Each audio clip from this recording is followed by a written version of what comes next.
Hello, and thank you for joining us. Today we're going to talk about the 7 layers of the OSI model.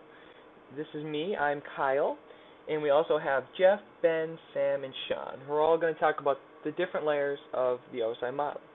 So now I'm going to turn things over to Sean. The OSI model. The OSI model consists of 7 layers. The first layer is the physical layer. The physical layer is the physical layout and arrangement of the network. It deals with physical medium on which the data travels and handles encoding of bits. The PDU at this layer is also bits. The second layer of the OSI model is the data link layer. The data link layer provides the means to transfer data from one place to another. Frames consist of a header, which contains source and destination, and the trailer, which contains the CRC. It has 2 sublayers, which are the MAC and the logical link control layer. The MAC communicates with the physical layer and assigns the MAC address. And the logical link control layer provides multiplexing that make it possible for several network protocols to coexist. The PDU at this layer is frame. Okay, thank you, Sean, for that look into the physical layer of the OSI model. And now we're going to move next to Sam, who has the networking layer. Layer, or Layer 3. This layer is the domain of routers. Each switch and its minecart junction function as a router. The network layer in the host receives segments of data from the transport layer and wraps them in destination and source IP addresses. It then sends that data onto the data link layer and into the network. At each router, the destination address is compared to the routing list, and then either routed to its known destination or sent out to the next network. The network layer seeks to send data along the fastest or best path.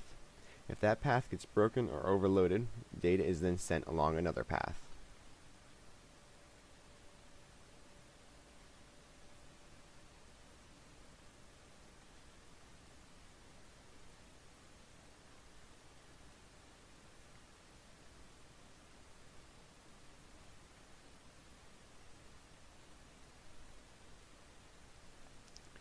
Layer 3 is also responsible to discover the MAC addresses associated with IP addresses to be used by the data link layer.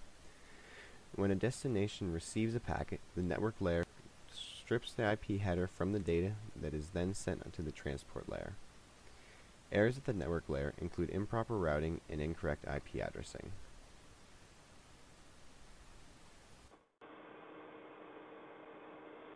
Okay, thank you, Sam. And now we move on to Jeff with the transportation layer.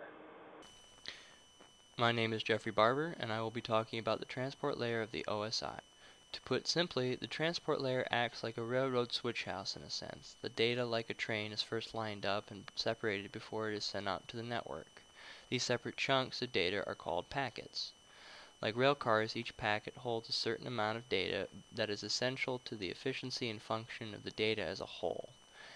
Like railroad cars, if it doesn't have the goods in it that are supposed to be sent on the train, then there's no sense sending the train.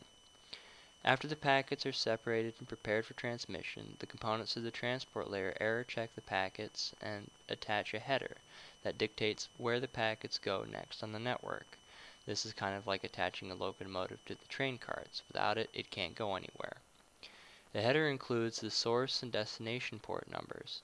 This is where the data is coming from, where it's going. The sequence and acknowledge numbers. These are used to ensure that the data is received in its correct order and completely intact. It also ensures the data has been sent to whoever is receiving it.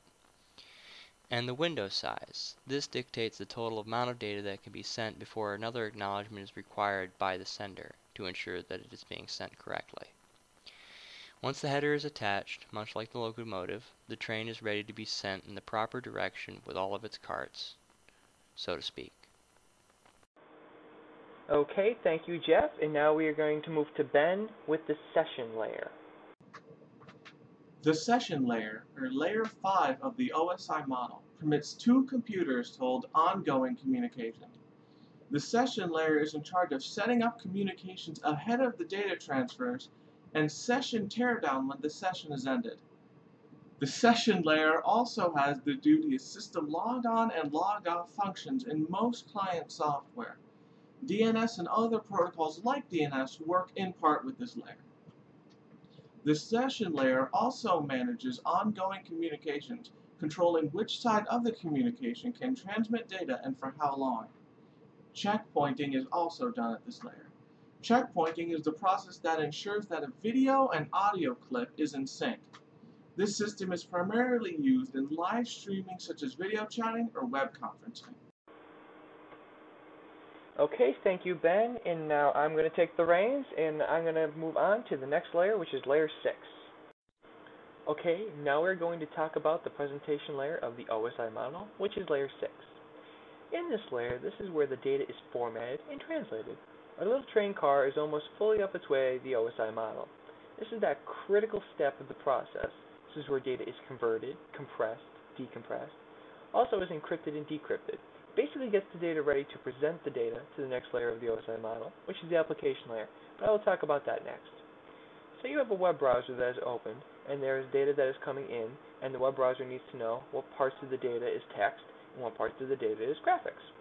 Without the presentation layer informing the application layer of what parts of the data is text and which parts are graphics, you would just see a jumbled mess in your web browser, and that's not what we want. The presentation layer tells the application layer to render this piece of data, for example, as an image so we can see it. The same goes for text. The data is received and rendered properly. Problems that can occur at this layer are incompatible translation software, or if there is missing translation software altogether. If data conversion software is out of date, then problems could arise. So basically, if things are not compatible in respect to the conversion style, data can be interpreted wrong.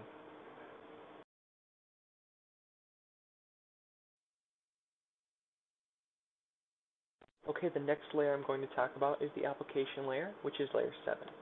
In our application layer, this is that gray area, which I have represented as a glass ceiling, where the applications on the computer interact with the OSI model firsthand.